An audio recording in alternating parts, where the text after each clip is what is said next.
नई क्लास में पढ़ते हैं रसायन विज्ञान की कुछ मूलभूत अवधारणा में चल रहा था अपना चल रहा था डाल्टन का परमाणु सिद्धांत। क्या चल रहा था? डाल्टन का परमाणु सिद्धांत। किसके बारे में चल रहा था? डाल्टन का परमाणु सिद्धांत। डाल्टन का परमाणु सिद्धांत क्या है? सन 1808 में। कब? सन 1808 में।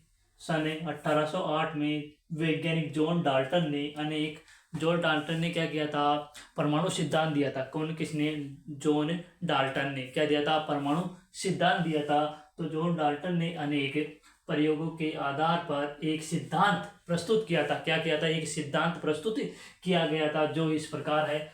नंबर 1, द्रव्य अति सूक्ष्म कणों से मिलकर बना होता है। द्रव्य है वो क्या होता है? अति सूक्ष्म कणों से क्या होता है? मिलकर बना होता है, जिसे परमाणु कहते हैं। किसे क्या कहते हैं? उसे परमाणु कहते हैं। क्या कहते हैं? परमाणु कहते हैं। नंबर 2, परमाणु को न तो उत्पन्न किया जा सकता है और न ही नष्ट किया जा सकता है। परमाणु को न तो नष्ट किया जा सकता है और न ही क्या किया जा सकता? उत्पन्न किया जा सकता है। तो आपने समझ में आया होगा परमाणु क्या होते हैं? अति सूक्ष्म इकाई होते हैं। द्रव्य क्या होते हैं? अति सूक्ष्म इकाई होते हैं, जिसे परमाणु कहते हैं। जिसे क्या कहते हैं? परमाणु कहते हैं। तो परमाणु को न तो नष्ट किया जा सकता है और न ही उत्पन्न किया जा सकता है। आगे देखो नंबर 3, एक तत्व के सभी परमाणु आकार आकृति, किसमें? आकार और आकृति में, तथा द्रव्यमान आदि गुणों में समान होते हैं। उनका आकार भी समान होगा, आकृति भी समान होगी और उनका क्या होगा? द्रव्यमान है वो भी क्या होगा? उनका समान होगा। जबकि भिन्न भिन्न तत्वों के परमाणु इन गुणों में भिन्न भिन्न होते हैं। क्या होते हैं? इनके गुण भी क्या होते हैं? भिन्न भिन्न परमाणु के भिन्न भिन्न गुण होंगे। नंबर 4, एक से अधिक तत्वों के परमाणु में निश्चित अनुपात में, क्या एक से अधिक तत्व होंगे तो उनके परमाणु में क्या आएगी? संयोजकता। संयोजित होकर यौगिक बनाते हैं। यौगिक या अणु बनाते हैं, यानी कि एक से अधिक तत्व मिलकर किसका निर्माण करते हैं? यौगिक का निर्माण करते हैं। एक से अधिक तत्व मिलकर किसका निर्माण करते हैं? यौगिक का निर्माण करते हैं। नंबर 5, दो तत्वों के परमाणु, किसके? दो तत्वों के परमाणु के गुणों में एक दूसरे से भिन्न होते हैं। क्या दो तत्वों के परमाणु होंगे वो क्या होते हैं? एक दूसरे क्या होते हैं? अलग अलग होते हैं। एवं उनके परमाणु क्या होंगे? उनके परमाणु भार आकार भी भिन्न भिन्न होंगे। उनकी आकृति भी क्या होगी? भिन्न भिन्न होती है। आगे देखते हैं अपन डाल्टन नियम को किस प्रकार परिभाषित किया जा सकता है, यानी डाल्टन नियम को शॉर्टकट में किस रूप में कहा जा सकता है। ये तो क्या हो गया? लेंथी हो गया, परमाणु सिद्धांत हो गया। डाल्टन के अपन अपनी नियम के अनुसार कैसे परिभाषित करते हैं? प्रत्येक पदार्थ छोटे छोटे कणों से मिलकर बना होता है। तो क्या होगी? छोटी सी परिभाषा इसकी क्या होगी? डाल्टन के परमाणु सिद्धांत की, कि प्रत्येक परमाणु छोटे छोटे कणों से मिलकर बना होता है। प्रत्येक कोई सा भी परमाणु होगा वो किससे मिलकर बना होगा? छोटे छोटे कणों से मिलकर बना होता है। परमाणु रासायनिक रूप से अविभाज्य, रासायनिक रूप से कैसा होता है? अविभाज्य होता है। अर्थात इसे किसी भी भौतिक और रासायनिक विधि द्वारा विभाजित नहीं किया जा सकता। किसको? परमाणु को। किसको? परमाणु को। तो आपने क्या पढ़ा? प्रत्येक पदार्थ छोटे छोटे कणों से मिलकर बना होता है। परमाणु रासायनिक रूप से अविभाज्य होता है, यानी कि परमाणु का रासायनिक रूप से विभाजन नहीं किया जा सकता है। अर्थात इसे किसी भौतिक और रासायनिक विधि द्वारा विभाजित नहीं किया जा सकता। इसको जो भी उतारना चाहिए वो उतार सकता है।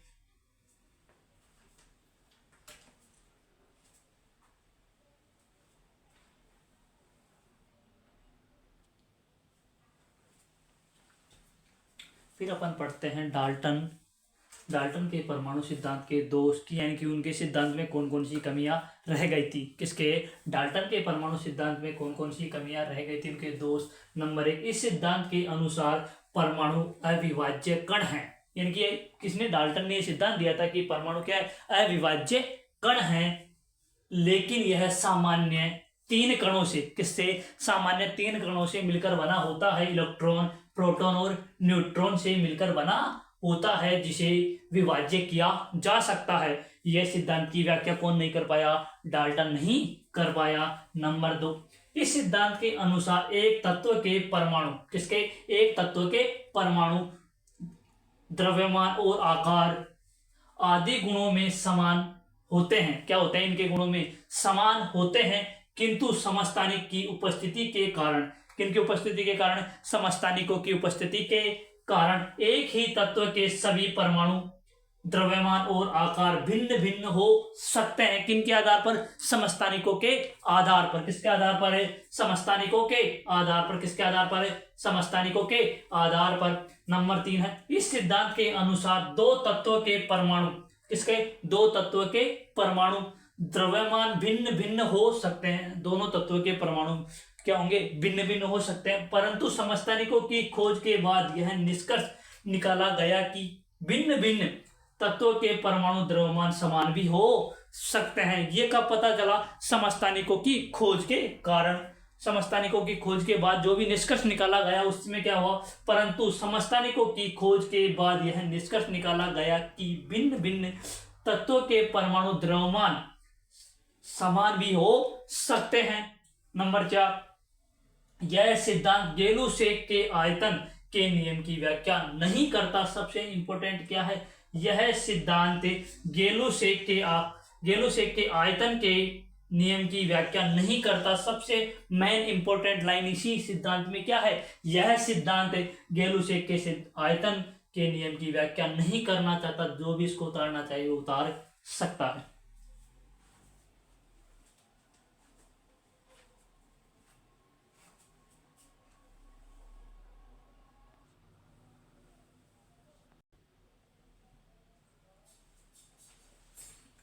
अपन पढ़ते हैं, उसके बाद में अपन पढ़ते हैं परमाणु द्रव्यमान। क्या पढ़ते हैं? परमाणु द्रव्यमान। एक ही, यानी कि परमाणु द्रव्यमान, एक परमाणु के द्रव्यमान को परमाणु द्रव्यमान कहते हैं। यानी कि एक ही किसके? परमाणु के द्रव्यमान को क्या कहते हैं? परमाणु द्रव्यमान कहते हैं। इसकी इकाई एकीकृत परमाणु सहती मात्रक है। इसकी इकाई क्या है? एकीकृत परमाणु सहती मात्रक है। इसे यू से लिखा जाता है। किससे लिखा जाता है? यू से लिखा जाता है। जैसे कार्बन 6 दूनी 12,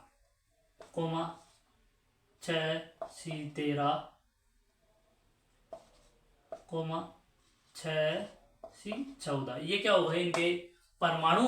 अब देखो इनका एक ही परमाणु है। क्या है? Carbon carbon carbon. क्या है? एक ही परमाणु है, कार्बन कार्बन कार्बन।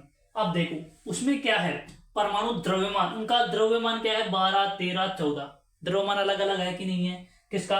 कार्बन का द्रव्यमान अलग अलग है। अब है औसत परमाणु द्रव्यमान। औसत परमाणु द्रव्यमान, औसत परमाणु द्रव्यमान किसी किसी तत्व के प्राकृतिक रूप से पाए जाने वाले समस्थानिकों के परमाणु द्रव्यमान। किसके? समस्थानिकों के परमाणु द्रव्यमान का भारित औसत होता है, उसे क्या कहते हैं? समस्थानिक कहते हैं।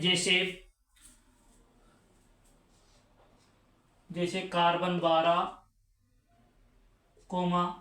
Carbon 13, carbon 14। अब ये क्या होंगे? कार्बन के इनके क्या हो गए? समस्थानिक हो गए। अब इनका क्या है? सूत्र होता है। तो समस्थानिक परमाणु का औसत परमाणु द्रव्यमान बराबर, तो क्या लिख देंगे? औसत परमाणु द्रव्यमान क्या? द्रव्यमान बराबर। अब देखो तत्वों के समस्थानिकों का द्रव्यमान का योग, यानी कि 12 + 13 + 14/2। कितने? कुल समस्थानिकों की संख्या 1 2 3। कितने हैं? 3। कितने हो गए? 3। तो देखो 4 और 3 कितने हो गए? 7। 7 और 2 9। कितने हो गए? 9। अब देखो 1 2 और 1 3। कितने हो गए? 3, यानी कि 39/3। काट दिया इसको, कितना आ गया? 13। कितना आ गया? 13। तो औसत परमाणु द्रव्यमान अतः औसत परमाणु द्रव्यमान बराबर। अब द्रव्यमान कितना आ गया? 13। कितना आ गया द्रव्यमान? 13। कितना आ गया द्रव्यमान? 13 द्रव्यमान आ गया है। जो भी इसको उतारना चाहिए वो उतार सकता है।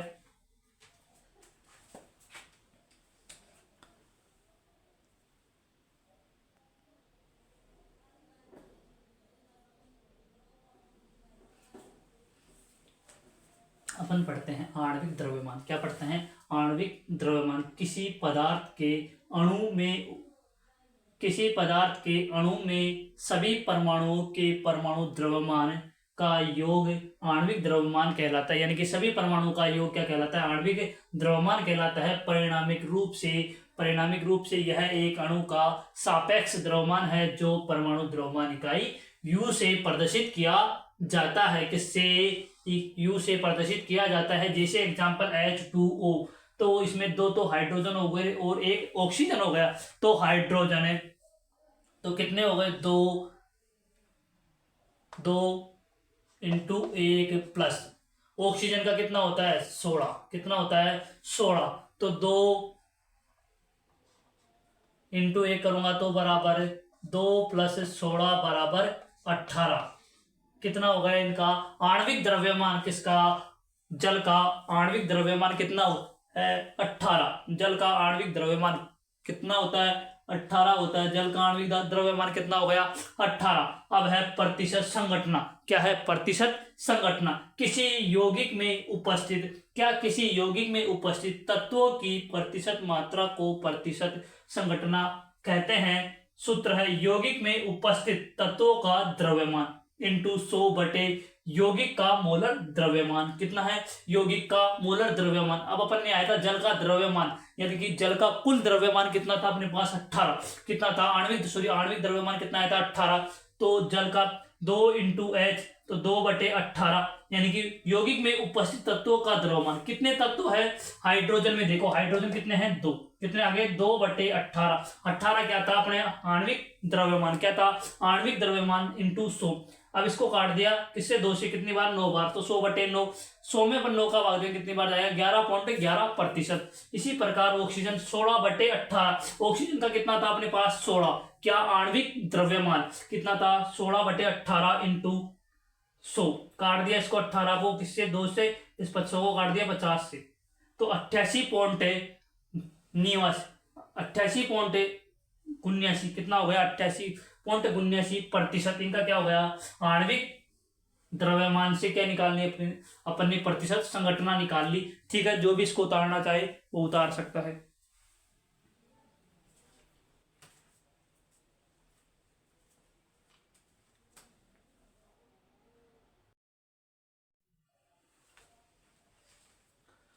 अपन पढ़ते हैं उनके बाद में सूत्र। क्या है? सूत्र। प्रतीकों का वह समूह जो एक पदार्थ के एक अणु को दर्शाता है, यानी कि एक पदार्थ के एक ही अणु को दर्शाता है, उसे क्या कहते हैं? सूत्र कहते हैं। जैसे H2O हो, कैल्शियम कार्बोनेट है, ग्लूकोज है, फ्रुक्टोज है। अब ग्लूकोज का सूत्र क्या होता है? C6H12O6। फ्रुक्टोज को होता है C12H22O11 होता है। अब है संरचना सूत्र। कि संरचना सूत्र कैसे होते हैं? अब है संरचना सूत्र। किसी यौगिक का वह रासायनिक सूत्र जो उसमें उपस्थित विभिन्न परमाणुओं की व्यवस्था को दर्शाता है, कि व्यवस्था किस क्रम में है, कि उनका परमाणु है वो किस क्रम में है, उसे संरचना या संरचनात्मक सूत्र कहते हैं। जैसे हाइड्रोजन पर ऑक्साइड का सूत्र होता है H2O2। क्या होता है? H2O2 की संरचना सूत्र H bond O single bond O single bond H। क्या होता है? H single bond O single bond O single bond H। ये किसका वो सूत्र होता है? हाइड्रोजन पर का संरचना सूत्र होता है। अब है अणु सूत्र। अब है अणु सूत्र। अपन को संरचना सूत्र दे रखा हो तो क्या बनाना चाहिए अपन को? अणु सूत्र। किसी यौगिक का वह सूत्र जो उनके एक अणु में उपस्थित विभिन्न परमाणुओं की वास्तविक संख्या को प्रदर्शित करता है, कि उसमें कितना है। अब है हाइड्रोजन पर ऑक्साइड। अब हाइड्रोजन पर ऑक्साइड का क्या होगा सर? अणु सूत्र। अणु सूत्र क्या हो जाएगा? हाइड्रोजन पर ऑक्साइड का H2O2। क्या हो जाएगा? हाइड्रोजन पर ऑक्साइड। है ग्लूकोज का सूत्र होगा C6H12O6। इसी प्रकार है फ्रक्टोज, या अपन लेते हैं जल का अणु सूत्र। किसका? जल का अणु सूत्र।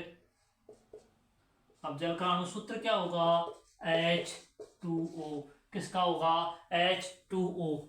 बाकी अपन नेक्स्ट क्लास में पढ़ेंगे। जो भी इसको उतारना चाहे वो उतार सकता है।